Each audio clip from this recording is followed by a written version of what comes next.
Hey, how's it going, everybody? Today I'm working on a GTW335A, and I'm gonna do a complete teardown of this washer for just tutorial purposes of how to tear down a machine in case you're needing to do a repair or you're needing to take it apart to do a good pressure washing on it, a good cleaning. Well, let's get to it.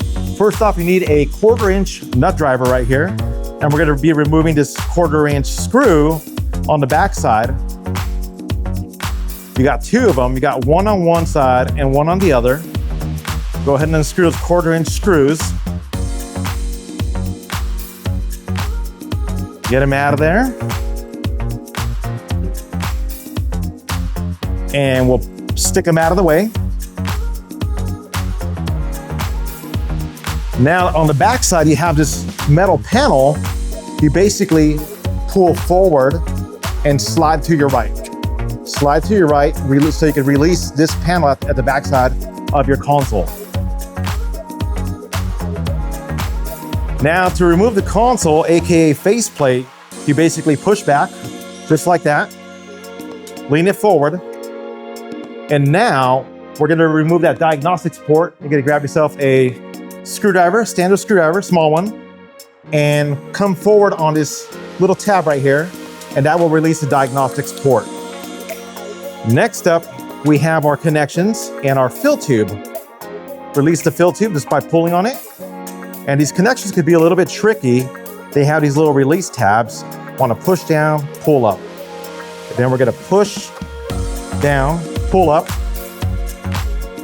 And you're gonna go through releasing all the connections. Some of them could be a little harder than others. For example, this one here can be a little tricky. There it is. Then you got your power cord one, and we'll stick this faceplate to the side. Okay, up next, we want to remove the capacitor. Just pull these straight off, just like that. Be careful because this capacitor could still have a charge in it and it can electrocute you. So be very, very careful not to touch these guys. Stick that to the side. Next up, we're gonna pull this harness off the inlet solenoids, like so. Just pull them straight off. Then you have two 1/4-inch screws. Remove those. And I'm basically tearing it all the way apart. Just in case you need to replace this, I'll show you exactly what needs to be done. Two 1/4-inch screws. You gotta tilt the whole thing forward, just like that. And pull it up out of the way. So next up, we got to remove our wiring harness. Gonna take the whole top end off the machine. So we have this green screw for the wiring harness. That's a ground, the grounding wire. And you have two of them. The other one's right here. Remove that. Don't forget that when you're reassembling the machine, you have to return these grounding wires to where they go, or you might have issues with operation. There we go. Stick these screws to the side, just like that. By the way, you might want to wear gloves because some of these things can be sharp and they could cut you very, very easily. And the machine itself is dirty, so don't forget the gloves, by the way. Now we have another 1/4-inch screw. Remove that. These are nice and long. They hold the whole lid down on the back side.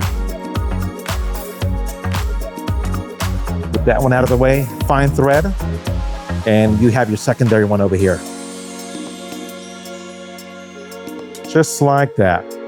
You can use an impact driver as well with a 1/4-inch attachment, or you could do it by hand. Get these out of the way. Now let's grab ourselves a putty knife.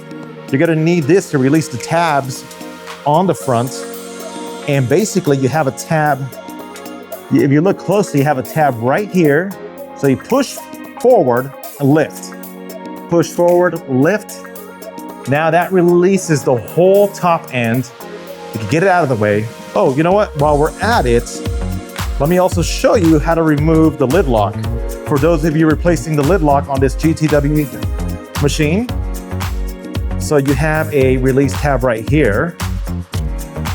And then you're gonna wanna basically push to the side, push to the side. That releases this guy right here. Stick that to the side. And to remove to remove the lid lock here, you basically want to be careful not to break anything, but you have to stick a screwdriver in there and kind of carefully to the side, lift this little tab right here that holds it in place and slide it out of the way. See how I kind of released it? Just like that. So you kind of lift on this right here, slide it, and it'll release it. Now we'll stick this lid lock to the side. And this is a pretty common failure on a lot of washers, your lid lock. Okay, let's move forward. So lift this out of the way. You have your wiring harness holder here at the back end, and you slide it directly out. Get that out of the way. Stick this to the side carefully. Just like that. Now you have a splash guard. Here's your splash guard. You have these tabs here that hold the splash guard in place. Go around carefully, releasing the tabs to get your splash guard out of the way. Just like that. We'll get that out of the way. Next up, let's go ahead and remove our agitator on this machine. Now you have your softener dispenser, your cup right here. You basically just lift it up out of the way, just like that. Now for this job, you're gonna need an extension and an 11mm socket and an impact driver, unless you have a ratchet, but I do recommend an impact driver. Do be careful because these bolts are known to basically snap on these machines. Be careful. If you don't feel comfortable using an impact driver, you could also do it manually or soak it with some lubricant first. Let's get down in there and release that bolt to lift this agitator out of the way. Just like that. That one came out smooth, just like butter. Lift the agitator directly up out of the way. Next up, we have a 1 5/16 nut at the bottom holding the whole basket in place. What I'm gonna do for that is I'm gonna grab a deep well socket, 1 5/16, super deep, as you can see right here. And this right here is gonna be a reverse thread. You're gonna wanna basically set it to tightening, reverse thread. Just give it hell, here we go. Okay, and we'll grab that nut, get it out of the way.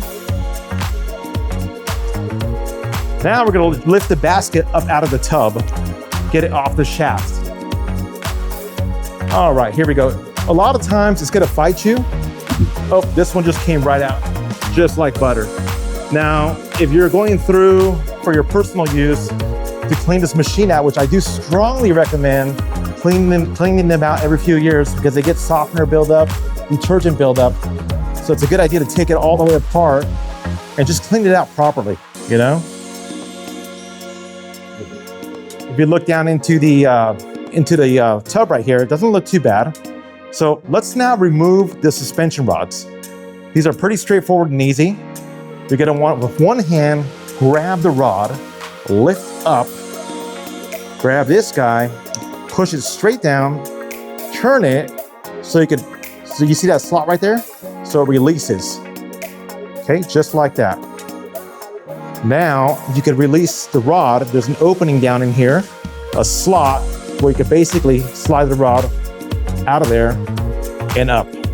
Repeat that process on all 4 corners, which I'm gonna do right now. Here we go. Let's do it. So up, down, turn, back up. Just like that. It's that easy, folks. Boom. Get this rod out of the way. Here we go. Not all washers are easy like this. Some of them don't have that slot at the bottom to release that rod. In this case, GE was very, very thoughtful that way to remove these rods. Some other machines do have that also. Just like that, boom. Okay, we'll stick this down. Okay, here we go, folks. To get access to the bottom, we're gonna take the drain pump off, motor, you name it, shift actuator. So one of 2 things, you could stick it straight on the ground, lay it on the ground, or on a dolly like so. So let's go, let's move forward. Here we go. So we're gonna go ahead and remove this clamp right here. Grab some pliers, squeeze, slide back. Now, this is pretty spring-loaded. Be careful. Pull that hose directly off. Here we go, 10 millimeter. We're gonna remove that bolt, 3 of them total, and 1 here at the bottom. Stick these out of the way. Let it hang for right now because we're gonna move forward and remove all this other stuff. Now, this right here is basically a cage to protect the belt, the motor from obstructions hitting the belt. 10 millimeter, 10 mil. You got your ground wire right here, 10 mil. Get this guy out of the way. Just like that. Now, we have access to the connection for the drain pump. Same deal at the bottom, there's a pinch, you just kind of pinch it and pull right out. You also have a holder here for the wiring harness. That is gonna have to be cut off because if you are replacing the drain pump, it comes with a new one. So grab some snips and cut that off. Stick your drain pump out of the way. Kind of a common failure issue on most washers, including your GTWs, is a bad drain pump. So just like that. Next up is gonna be our shift actuator. This basically lets it go from spin to wash. So you see that right there? That's gonna be your agitation, releases, now it's spinning. So here we go, let's remove that. We got another connection right here. Squeeze and just pull out. 10 millimeter, 10 mil, just like that. Take that shift actuator to the side. On these machines particularly, these are not a known failure issue, which is great. All right, let's keep moving forward. Next up, I want to remove the motor. We need to remove the belt. On this one, you simply just pull it right off. Stick that belt to the side. By the way, that belt, replace it. It's always a good idea to stick a new belt on these machines, no matter what. So here's your connection to the motor. There we go. It's gonna be a little bit tricky. We're gonna get down in there and kind of squeeze that connection. Now, it might fight you a little bit. Squeeze that connection there and pull straight up. 1/2-inch socket.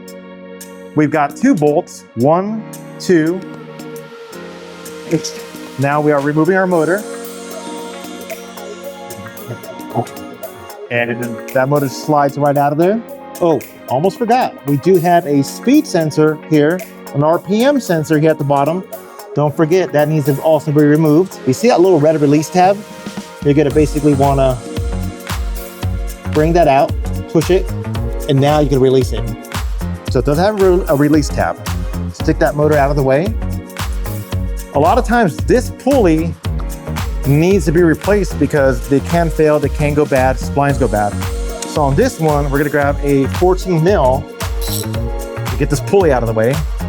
It could be a bit tricky. Now, if you have it there, just hold it and release that nut. 14 millimeter, by the way. Just like that. A lot of times they're stuck on there pretty tight, so you gotta give it some force and pull it out of there. There it is, just like that. Here's your splutch right here. This is your splutch, in and out for spin and agitation. And your spring. Get that out of the way.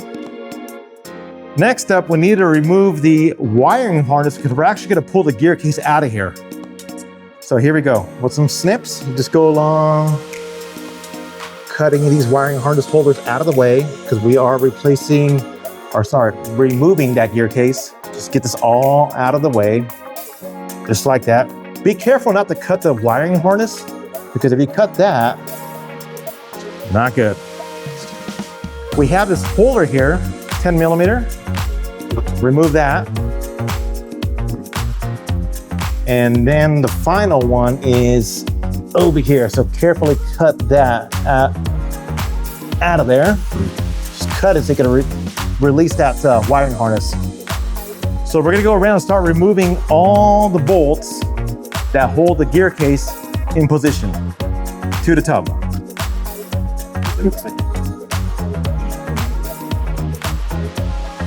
There are a bunch of them here.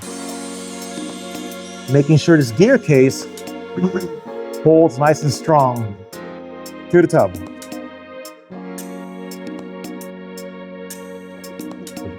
There we are. All right, now, am I missing any? Let me go around, double check everything.